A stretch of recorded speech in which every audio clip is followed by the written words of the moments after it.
Willie D Live. What's up, family?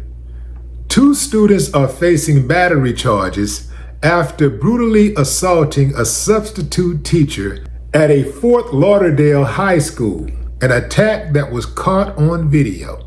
On March 13th, pandemonium broke out on the campus of Dillard High School when students Javis McClover and Roger McQueen, both 19, allegedly pounced on a male teacher, striking him multiple times in the face, according to the arrest report.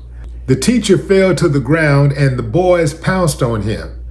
Authorities have classified the attack as a synchronized attack.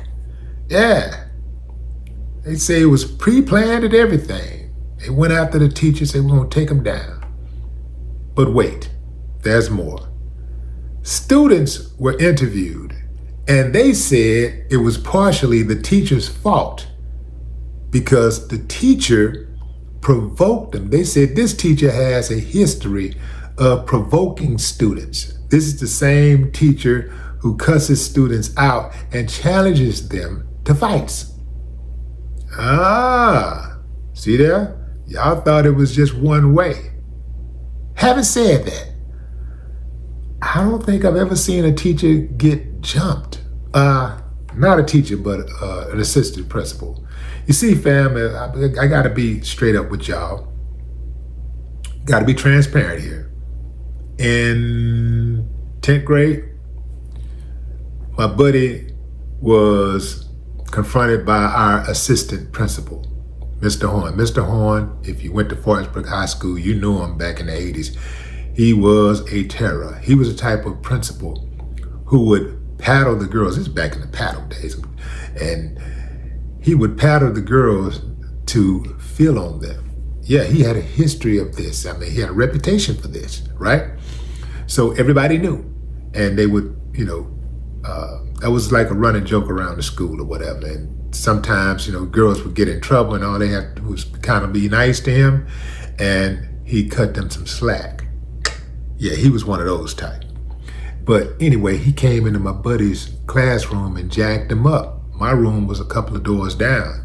We heard the commotion and, everybody stepped outside the room to take a look at what was going on. I saw it was my partner and I just instinctively, jumped in, I can't have this, he was a big old burly dude too.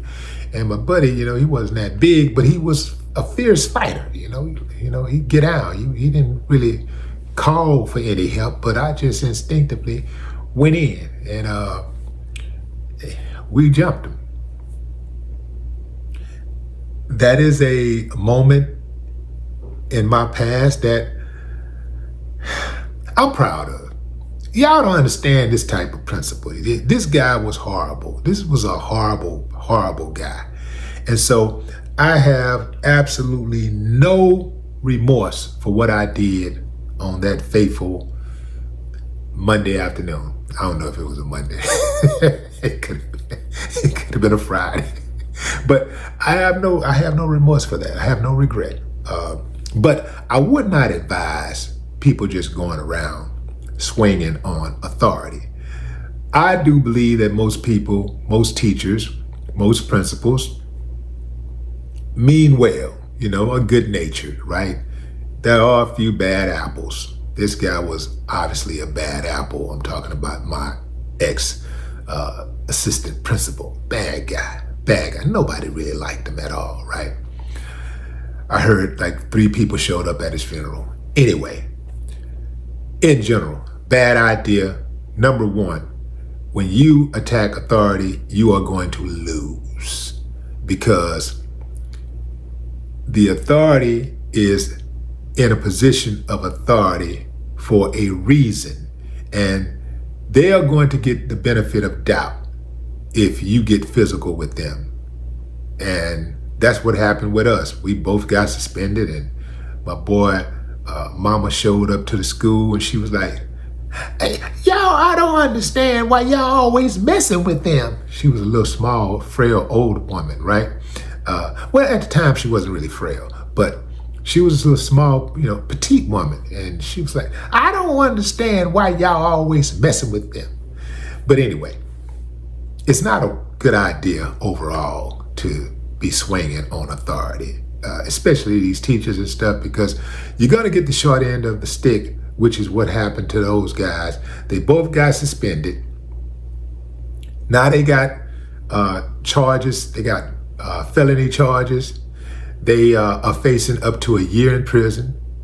They both received, one received a $3,000 bond, the other received a $15,000 bond.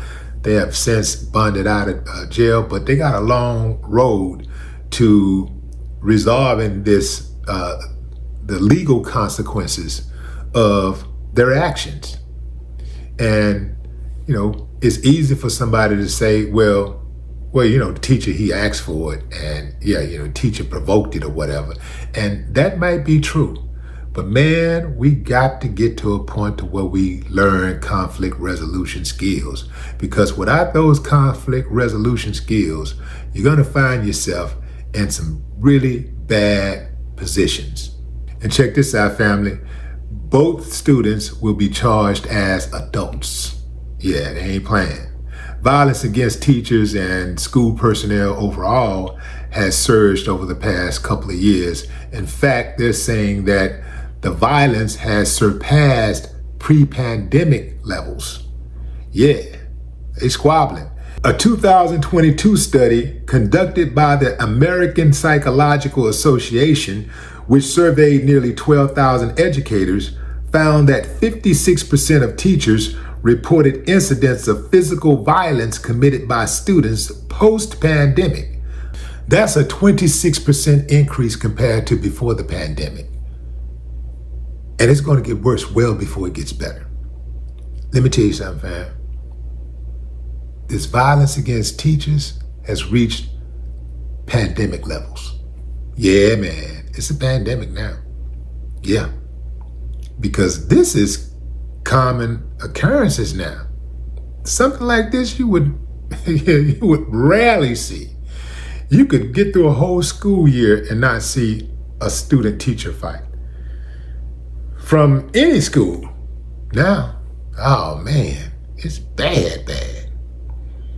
Teachers supposed to be able to go in and, you know, lay out their curriculum and, you know, answer a few questions every now and then, you know, and even when you had a rowdy classroom, the teacher still had a certain level of respect. You didn't swing on the teacher. But man, so what do we have here? We have a lack of accountability. We have a lack of discipline. We have a lack of respect, respect being the biggest. And let me tell you something about respect. Respect goes both ways like a bisexual. Respect. The teachers have to have just as much respect for their students as the students have for the teachers. And even if the students become disrespectful, the teachers should still remain or maintain a certain level of decorum. Okay, the student is rowdy. Make your call. Don't be too proud. Get them out of the classroom.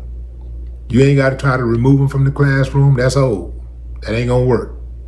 Step out, contact a resource officer, you know, get at the assistant principal or somebody else and let them handle it. Don't put yourself between that student and anger. You don't want to do that because some of these kids, they have zero home training. Some of these kids swing on their own mama. They fight their own daddies. So you know what they'll do to you. But what say you, fam? Drop a comment. I'd love to hear your thoughts. No more talk.